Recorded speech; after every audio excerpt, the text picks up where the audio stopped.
આ બજારની અંદર ખરીદી કરવા આવેલા તમામ નાગરિકોને ગાંધીનગર સેક્ટર 21 સ્ટાફ કોર્ટના પોલીસ ઇન્સ્પેક્ટર શ્રીનાઓ તરફથી દિવાળી શુભેચ્છા પાઠવવામાં આવે છે।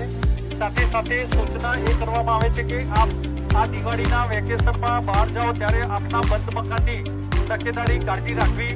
બંધ મકાનની અંદર આપના કિંમતી દાગીના કે સરસામાન ન રાખતા યોગ્ય સલામત જગ્યાએ મૂકીને જવા। સાથે સાથે બંધ મકાનમાં સીસીટીવી કેમેરા અથવા તો સિક્યુરિટીની યોગ્ય વ્યવસ્થા કરીને જવું। નજીકના પોલીસ સ્ટેશન આ બાબતે જાણ કરવી કે જેથી કરી આપના બંધ મકાનની સલામતી અને સુરક્ષા જળવાઈ રહે।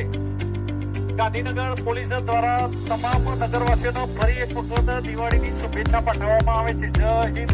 ઘરની સાજ સજાવટ માટે નીકળેલા તમામ લોકોને દિવાળીની શુભેચ્છા ગાંધીનગર પોલીસ દ્વારા આપવામાં આવે છે, પરંતુ રોડ ઉપર અવરજવર કરતા વાહનોનો અડચણરૂપ ન થાય એ રીતે વાહનો પાર્ક કરવાના નથી। સૂચના મળેથી જેના વાહન પાર્ક કરેલા હોય એ તાત્કાલિક ખસેડી દેવા। કોઈ પણ સ્ટાફના હોય, કોઈ પણ વેપારી શ્રીના આગેવાનના હોય એ ખસેડી લેશે, અન્યથા DOC એપમાં થતી એમના દંડની રકમ પહોંચી જશે। કોઈની દિવાળી બગાડવા માટે અમે પ્રગટ નથી થયા, પરંતુ અડચણરૂપ વાહનો પાર્ક કરી અન્ય લોકોનો પણ અડચણો ઊભી થતી હોય, સૂચના મળેથી જે ઉપર ગયા હોય, બાજુમાં હોય, બધા આઈને આ વાહનો ખસેડીને અંદર મૂકીને ખરીદી કરવા શરૂ જ રાખવું। પરંતુ અત્યારે હાલ રોડ ઉપરથી ખસેડી લો વાહન। ભાઈ જે 5 વખત ભાવ પૂછીને ખરીદી કરતા હોય ને એમ તો મહેરબાની કરીને આ ટાઈમ દેવું। 5 વખત ભાવ પૂછીને ખરીદી કરતા હોય એમને અમારા દંડની રકમ પોસાશે નહીં।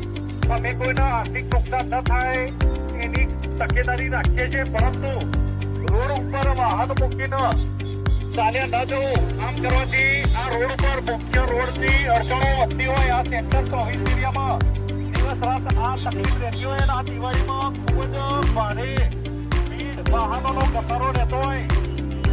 સૂચના મળેથી તાત્કાલિક વાહનો ખસેડી લેવા।